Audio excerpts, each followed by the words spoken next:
Hello everyone, আসসালামু আলাইকুম। Medina builders private limited কোম্পানির পক্ষ থেকে সবাইকে জানাচ্ছি স্বাগতম। আমি চলে এসেছি মদিনা বিল্ডার্স প্রাইভেট লিমিটেড কোম্পানির sales and marketing executive officer Mim. তো আপনারা দেখতেই পাচ্ছেন আমাদের আছে আরও কিছু ম্যাটেরিয়ালস এসেছে। এই যে সিলেকশন বালু, ওইদিকে হচ্ছে আগেরগুলোই, আর এইদিকে হচ্ছে এই যে রাঙায়ণ পাথর বলে এটাকে, এটা এসেছে গতকাল রাতে।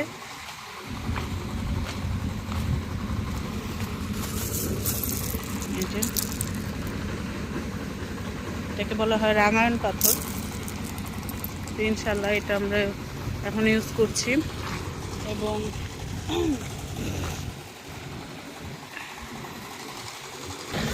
তো সবাইকে একটা কথা জানিয়ে রাখি যে আমাদের আজকে ঢালাইয়ের কথা ছিল।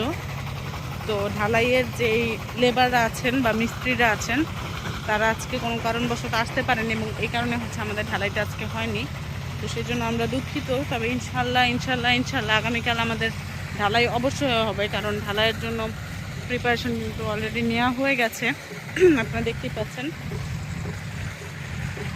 তো মূলত আজকে লেবারদের কারণেই ঢালাইটা হলো না বা পিছিয়ে গেছে।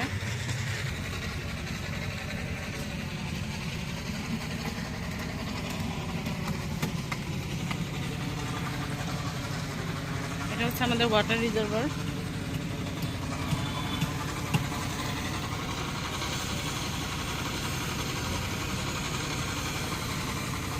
আপনাদের হয়তো মনে আছে যে আমাদের এই ওয়াটার রিজার্ভারে কিন্তু 60,000 লিটার পানি ধারণ ক্ষমতা সম্পন্ন করা হয়েছে। এবং এই যে এই সাইডে দেখতেই পাচ্ছেন ঢালাইয়ের জন্য প্রিপারেশন কিন্তু নেওয়া হয়ে গেছে।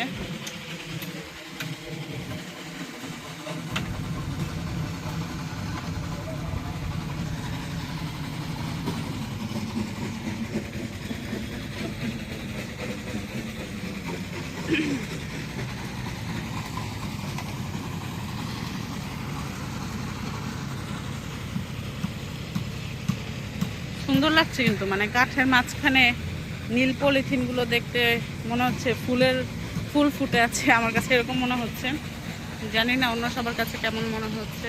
বাট যাই হোক, কেমন মনে হচ্ছে কি মনে হচ্ছে সেটা গুরুত্বপূর্ণ বিষয় না। গুরুত্বপূর্ণ বিষয় হচ্ছে আমাদের প্রজেক্টের ঢালাই আজকে যে হওয়ার কথা ছিল, মানে এই গ্রেড বিমের ঢালাই, তো সেটা হয়নি মূলত লেবারদের কারণে। লেবাররা আসতে পারেনি, সেই জন্যই মূলত ঢালাইটা আজকে হলো না। তবে ইনশাল্লাহ কালকে কিন্তু আমাদের ঢালাই হবে, মাস্ট, আমরা গ্যারান্টি দিয়ে বলতে পারি। তো মূলত এটাই ছিল আজকে দেখানোর, যে গ্রেড বিমের ঢালাইয়ের জন্য প্রস্তুত হয়ে গেছে।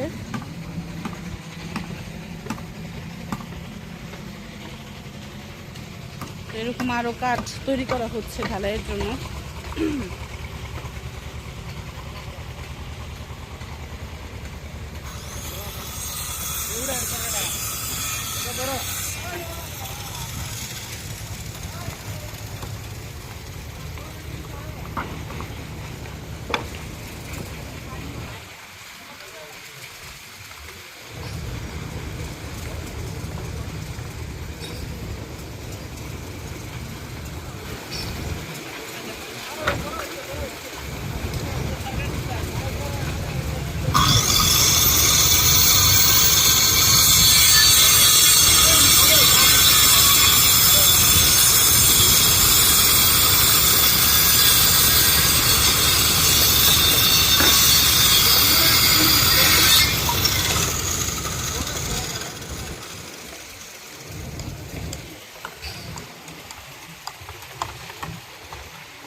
তো এক সাইডে কাঠ রেডি করা হচ্ছে, আর এক সাইডে কাঠ লাগানো হচ্ছে।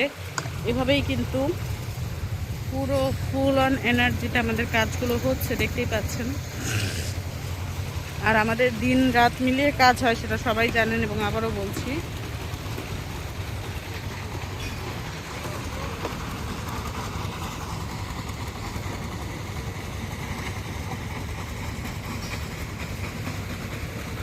তো এই ছিল আমাদের আজকের আপডেট। ইনশাল্লাহ কালকে ঢালাই কেউ মিস করবেন না আশা করছি। সবাই ভালো থাকবেন, সুস্থ থাকবেন। আল্লাহ হাফেজ।